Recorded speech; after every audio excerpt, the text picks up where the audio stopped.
열심히만 하면 무조건 포기합니다. 마음먹고 편입 준비하시는 분들 정말 그 누구보다 열심히 노력하면서 공부하고 있을 텐데요. 오랜 시간 하는 것도 중요하지만 잘못된 방법으로 하고 있다면 결국 소중한 시간이 날리겠죠. 오늘은 1년 가까이 되는 수험 기간을 현명하게 보낼 수 있는 구체적인 방법을 알려드릴 거예요. 4가지 파트로 구성되어 있으며 합격자들의 후기를 바탕으로 낱낱이 알려드리겠습니다. 끝까지 보시면 편입 합격률 50% 이상 올라갈 거예요. 바로 시작하겠습니다. 인강이나 학원에 다녀오면 당일 공부를 다 했다고 생각하는 학생들이 많은데요. 내 것으로 만들기 위해서는 수업시간 2배 이상의 자습시간이 필요합니다. 배운 것을 복습하고 스스로 공부하는 시간을 의도적으로 확보해야 한다는 것을 명심하세요. 게임, 운동 등의 공부하기 전이랑 비슷한 양의 시간을 쏟는 분들이 있습니다. 수능에 비해서 공부해야 하는 과목이 적다 보니 느슨하게 준비하려는 경향이 있는 건데요. 이렇게 하면 절대 안 됩니다. 합격생들은 평균 하루 8시간 이상씩 순공 시간을 가져간 학생들이라는 걸 잊지 마세요. 쇼츠, 릴스 등 한번 보기 시작하면 1시간 그냥 삭제됩니다. 공부할 때 틈틈이 폰 보는 습관을 고쳐야 해요. 독서실 갈 때 휴대폰을 집에 두고 간다든지 사물함에 넣어둔다든지 사용할 수 없게 만들어서 집중력을 최대로 높이세요. 노베이스 기준 제일 첫 번째로 생각하셔야 할 것이 수학 점수입니다. 영어를 못하면 학교 레벨이 낮아지지만 수학을 못하면 학교 자체를 못해요. 무조건 수학 60점을 목표로 달리세요. 모의고사 60점 이상 나오기 전까지는 수학이 무조건 비율이 높아야 합니다. 그리고 선형대 수학 진도 나가기 전까지 60점이 나와야 돼요. 맞아주셔야 합니다. 안 그러면 나중에 영어를 할 시간이 없어져요. 선형대 수학 진도 나가기 전에 미적분으로 60점 정도가 안 나온다면 진도 나가면서 계속 누적 복습 해주셔야 돼요. 선형대 수학 나가면서 미적분 문제도 계속 풀어야 하는 거죠. 그러니 악착같이 공부해서 수학 점수 끌어올리세요. 이 시기에는 수학이 60점 이상 안 나오면 수학 비율이 높아야 하고 60점 이상 나오면 영어 수학 비율 7대3까지 가져가셔도 좋습니다. 이 시기가 지나면 더 이상 영어를 할 시간이 없습니다. 거의 양치기 할 수 있는 마지막 시기예요. 그리고 영수 둘 다 베이스가 없는 학생들이 제일 많이 포기하고 그만두는 시기이기도 해요. 4, 5개월 미친듯이 했는데 점수 안 오르고 나는 안 될 놈인가 그 다음에 포기하는 경우가 많은데요. 여러분들은 기뻐하시면 돼요. 어차피 끝까지 하실 거잖아요. 20년 동안 치열하게 공부해본 경험이 없는 사람이 4, 5개월 공부하고 점수가 오르면 그게 더 이상하고 불공평한 것입니다. 열심히 노력한 건 알지만 아직 점수가 오를 시기는 아니에요. 무조건 된다는 생각만 갖고 쭉 직진해 주시길 바랍니다. 수학 비율이 영어보다 높아야 합니다. 복습할 게 점점 많아지기 때문이죠. 그렇다고 영어를 절대로 포기해서는 안 됩니다. 이때 수학 공부량이 급격하게 늘어나면서 영어에 시간 투자를 못하고 지금까지 외워왔던 어휘까지 다 까먹어버리는 학생들을 많이 봤어요. 정말 안타까운 케이스입니다. 아무리 수학 복습량이 늘어나도 영어는 끝까지 포기하면 안 됩니다. 이 시기는 수학에 더 신경 써야 할 시기입니다. 또한 이때 영어 점수가 너무 바닥을 기어서 영어 포기하고 수학 100% 전형으로 가야지 라는 생각을 할 수 있는데요. 그렇게 영어 포기하고 수학만 보는 대학으로 돌렸다가 망하는 케이스 정말 많습니다. 수학만 보는 학교들은 말 그대로 잘하는 학생들만 보기 때문에 오히려 합격이 어려워요. 예를 들어 수학 80점 받는 게 쉽냐, 영어 수학 둘 다 60점 받는 게 쉽냐, 이렇게 비교하시면 돼요. 점수가 오를수록 더 올리기 어렵다는 건 당연히 아실 거라 생각해요.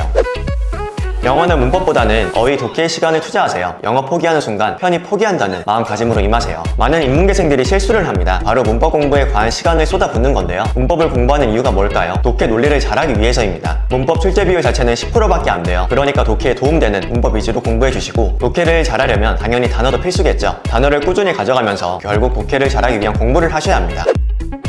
편입 영어의 꽃입니다. 모든 난이도의 중심은 단어에 달려 있습니다. 실제로 수능 1등급 학생들도 절망할 정도로 보지 못한 단어들이 많고 그만큼 암기하기 어렵습니다. 초반에는 편입 영어 공부 중 기본 3시간은 단어에 할애합니다. 하루에 400개 정도 되는 단어를 7번 정도 돌리며 한 번에 외우려고 하는 것이 아니라 그냥 쭉 훑어보세요. 자주 보는 것을 통해서 익숙해지려고 하는 게 답입니다.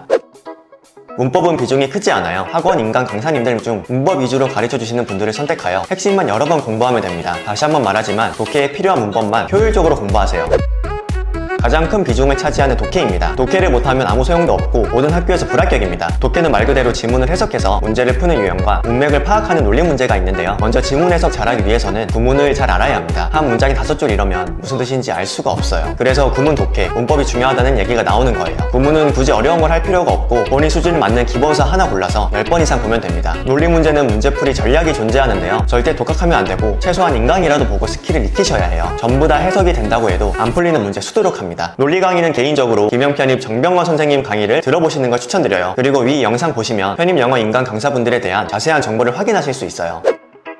3월 모의고사 이후 모고 난이도는 계속 올라갑니다. 많은 학생들이 아무리 노력을 해도 점수대가 비슷하거나 떨어져서 힘들어 하시는데요. 이건 실력이 부족한 게 아니라 실전 감각이 부족해서 그런 거예요. 틀린 문제를 천천히 읽어봤을 때 이거 왜 틀렸지? 싶은 것들은 여러분들이 실력은 되는데 실전 감각이 떨어져서 못 푼 거예요. 그러니까 너무 낙심할 필요 없어요. 꿀팁은 학원에 다니지 않더라도 매달 모의고사 시험을 응시할 수 있는데요. 김영편이 홈페이지에서 근처에 있는 학원으로 오프라인 시험 접수하고 시험 보시면 됩니다. 많은 인원들과 함께 시끄럽고 번잡한 공간에서 문제를 풀면 실전에 정말 많은 도움이 됩니다. 보통 실전에서 10점 정도 떨어지게 되는데 이를 방지할 수 있어요. 우리는 아는 문제가 아니라 틀린 문제를 알 때까지 봐야 합니다. 이런 의미로 오답노트는 성적 향상에 큰 의미가 있어요. 이걸 통해서 노베이스에서 인서울 서성한 합격 어렵지 않습니다. 작년에도 이 방법으로 5개월 만에 외대 합격한 학생이 있어요. 가장 많이 하는 실수는 오답 정리하겠다고 문제를 새로 이쁘게 적어서 여기다가 시간을 다 쏟는 거예요. 새로 옮겨 적을 시간에 차라리 문제를 가위로 잘라서 그걸 붙이는 게 좋습니다. 편입은 시간 싸움입니다. 오답 정리할 때 간혹 해설지를 바로 보는 분들이 있어요. 이런 분들은 절대 실력이 단기간에 오르지 않아요. 문제를 봐도 바로바로 대입이 안 되거든요. 그래서 꼭 시험 보고 채점하신다면 틀린 부분에 대해서 다시 한번 풀어보는 시간을 꼭 가지셔야 합니다. 또한 문제만 노트에 옮겨놓고 풀이 방법은 적어놓지 마세요. 그래야 나중에 하나의 모의고사처럼 풀어볼 수 있기 때문이에요. 문제를 많이 접한 사람일수록 다양한 오답 노트에 기록되어 있을 것이며 30문제 단위로 제한 시간 안에 풀어본다면 효율적인 마무리 학습이 가능하세요.